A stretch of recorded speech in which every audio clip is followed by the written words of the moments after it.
TRiiBO, northeast of Brazil, São Miguel do Gostoso. We have 6 hectares on which, for the last 5 years, we've been planting biodiverse, successional, agroecological agroforestry systems. This is also known in some places as syntropic agriculture. So we currently have over 150 different productive species, including 5 different types of coconut, 5 different types of sweet potato, 4 different types of papaya, 5 different types of mango, 4 different types of dragon fruit, many different types of medicinal plants and herbs and condiments. We hold several workshops and courses throughout the year, including agroforestry, bioconstruction, and living vegan food. But it didn't start out that way. It started out very, very differently. So this is a little look at what the land looked like when we bought it and how it looks now after 4.5, almost 5 years now. The land was severely degraded from extractionary farming, over-tilling, and we started implementing agroforestry techniques and incorporating organic matter back into the soil and bringing the soil life back to a healthy situation. In the first couple of years, we had to bring in manure and other things from the outside, all natural products, but not for the last 2 years. TRiiBO is a space where we share aspects of regenerative culture with the community around us and international and national tourists. What this means is we help people learn to adapt to a lifestyle which is more in harmony with nature.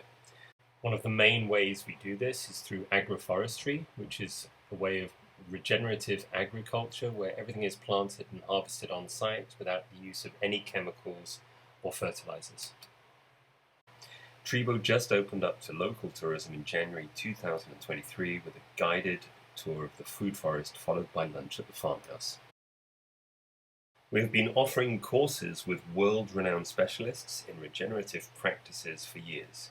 We will offer courses and workshops not only on agroforestry, as we have been doing, but also permaculture, bioconstruction, and the production of cleaning, beauty, and hygiene products. All of the above products can be produced on-site from plants we have intentionally grown in the forest over the past 5 years. From the plants grown in our food forest, we can produce an abundance of natural products, from sunscreen to aftersun, massage and cooking oils, insect repellent to shampoo and exfoliating body scrubs, and everything in between. I met the person who will be giving the workshop on making these products in 2019, when she was working at a 300-bedroom sustainable hotel in Bahia. When I stayed in the hotel over Christmas and New Year in December 2019, the hotel was fully booked out. Every guest had to stock up with these products on arrival, as no other products were allowed on site in order to protect the water table and keep all chemicals off site. The hotel also has a rental community and a community of residents. TRiiBO is already a popular destination in the volunteer market in the northeast of Brazil. Websites such as Helpex, Worldpackers, Woof, and etc. others place volunteers in farms and businesses around the world in exchange for room and board and time off to enjoy the local communities.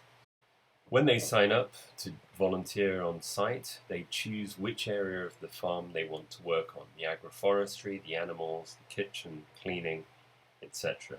While they are here, they learn a variety of different tasks to farm life, similar to the kibbutz experience.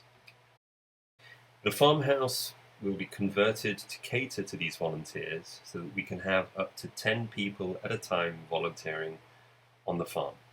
And they will be working in the food forest, construction, and producing the items which we'll be selling in our shop. We are building a group of super adobe domes, which are basically thick mud walls, to generate income through rentals. They are built with sustainable materials such as mud, lime, wood, and glass. Due to their construction techniques, they don't need air conditioning during the day or heating at night, even here in Rio Grande do Norte. The electricity to power the houses is generated from solar and wind energy. They will each have an underground chilled room combined with water storage.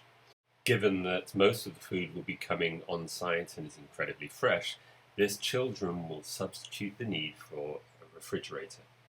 Initially, they will use a combination of propane, gas, electricity, and wood-fired ovens to cook. However, eventually the propane will be swapped out for biogas produced on the farm by the TRiiBO animals. As we can see here, this is the first dome, which is under construction. Still lots to do.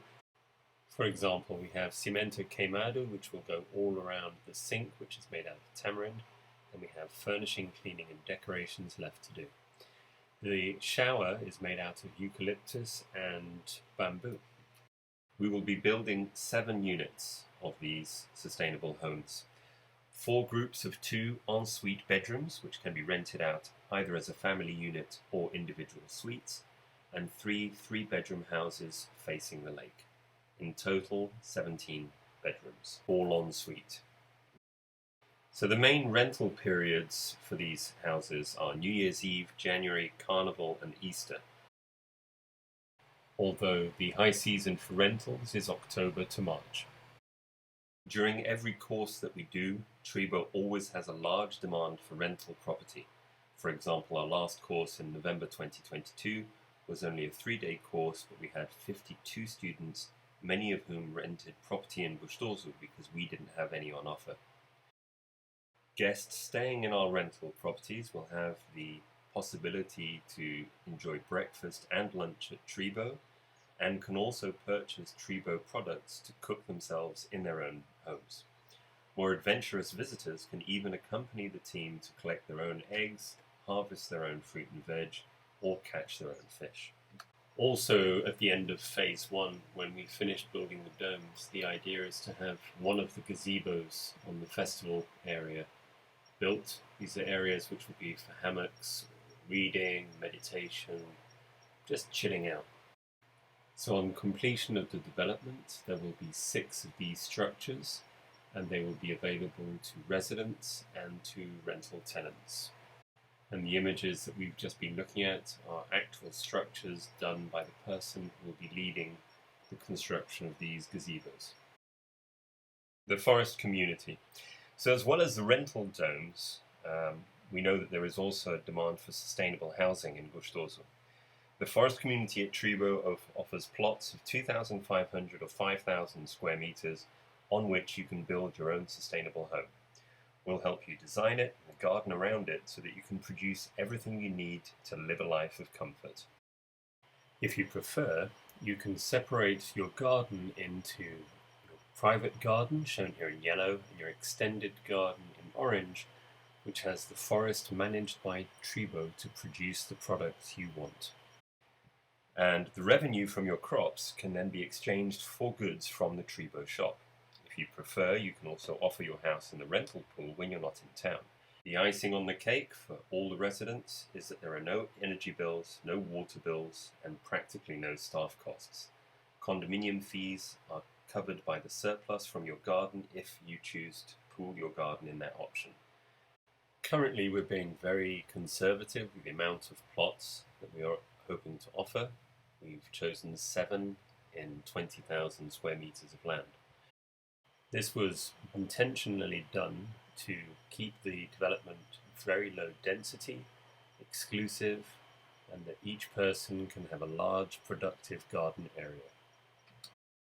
One of the final things which can be seen on the project but hasn't yet been discussed is the natural swimming pool, restaurant, and aquaponics.